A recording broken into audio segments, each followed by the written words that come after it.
Biblioteca Mário de Andrade foi inaugurada em 1926, quando ainda ficava na Rua 7 de Abril.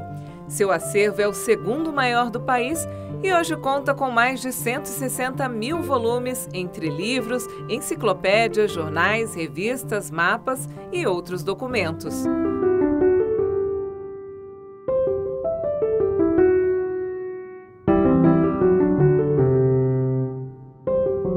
Se você estiver procurando por obras literárias raras ou livros amplamente conhecidos, a Biblioteca Mário de Andrade é um ótimo local para você encontrá-los.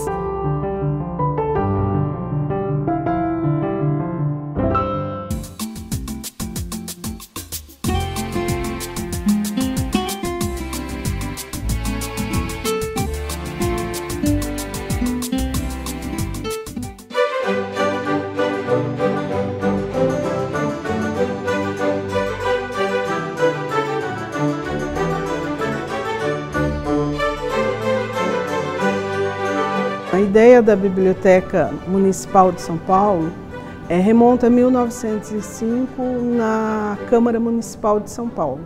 A Câmara tinha um acervo, uma biblioteca, e alguns habitantes começaram a usá-la. Como a cidade era carente de bibliotecas, começou a aumentar o número de pesquisadores. A procura pelo acervo aumentou. Então, a ideia surgiu daí, a criação da Biblioteca Pública Municipal de São Paulo.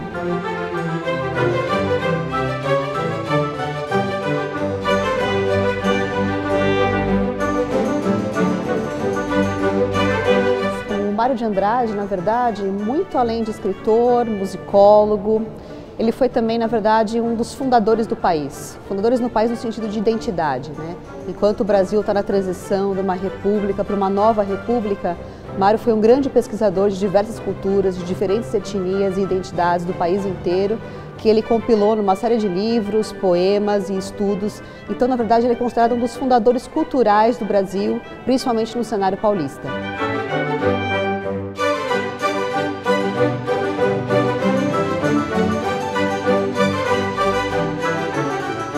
Mário de Andrade vai ser super importante, né, para o país, para São Paulo, né, trazendo a característica de ser um grande articulador.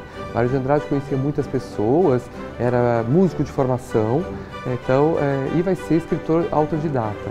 E tinha um olhar muito peculiar, principalmente para São Paulo. São Paulo estava numa grande mudança nessa época, São Paulo estava se tornando industrial, e as mudanças ocorridas na Europa, nós estamos falando do início do século XX, então com as vanguardas artísticas, as mudanças todas que foram ocorrendo, Mário de Andrade estava atento a tudo isso, aquilo que vai acontecendo tanto na Europa quanto aqui no Brasil. E aí ele começa a articular, junto com vários acontecimentos que acontecem para essa articulação. Ele vai visitar a exposição da Anita Malfatti em 1917 e aí conhece Oswald de Andrade. E aí forma essa trinca, né, que é Oswald de Andrade, Anita Malfatti e Mário de Andrade.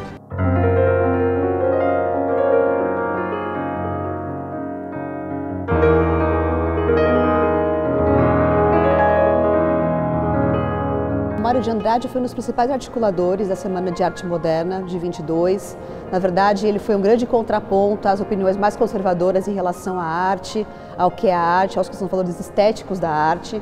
Então ele foi, junto com esse grupo famoso, Anita Malfatti, o Oswald, um dos grandes revolucionários de São Paulo e do país inteiro, tentando dizer que arte não é somente aquela arte mimética que imita o que é o real, mas sim também uma arte que possa transformar, uma arte que possa também analisar o próprio país e ajudar a construir um novo país. Então a Semana de Arte Moderna, apesar de ter durado muito pouco, ocorreu aqui do ladinho, no Teatro Municipal, ela acabou sendo um movimento de extrema importância para essa nova São Paulo, uma São Paulo mais moderna, uma São Paulo mais urbana, que estava se fundando a partir dos anos 20.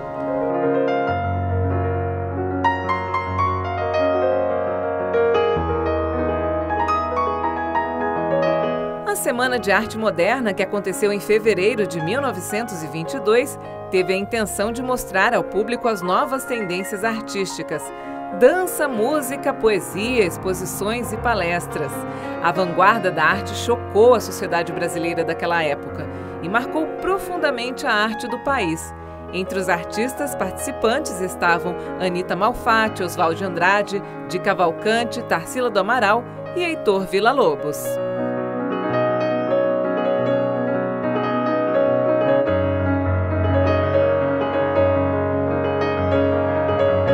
E a partir disso, vários outros movimentos vão acontecendo a partir da semana de 22. O primeiro deles é o movimento Pau Brasil, liderado pelo Mário de Andrade, por Oswald de Andrade e a Tarsila do Amaral, que se junta, né, a este grupo logo depois da semana de 22. Então eles vão articulando para conhecer principalmente o Brasil. O primeiro local que o Mário de Andrade organiza uma expedição é para Minas Gerais. E Mário de Andrade, então, vai junto com esse grupo, uma caravana, né, de artistas, intelectuais, conhecer Minas Gerais e principalmente as cidades históricas. E lá redescobre o Barroco Mineiro e redescobre Antônio Francisco Lisboa, o Aleijadinho, né, como um grande artista brasileiro que foi ali no século XVIII.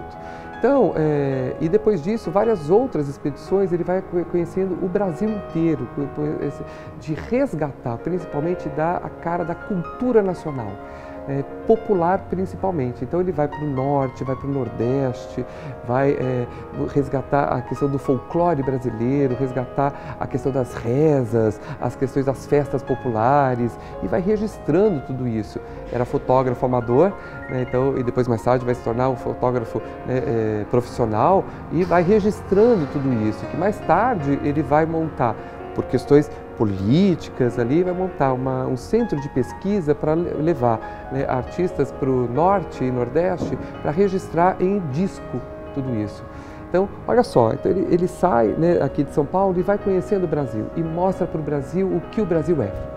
Isso é super importante em Mário de Andrade, né? Então ele traz, a gente fala que o cara, no século XX, é o homem que representou a cultura brasileira, né? Então, e apresentou para o Brasil a sua própria cultura.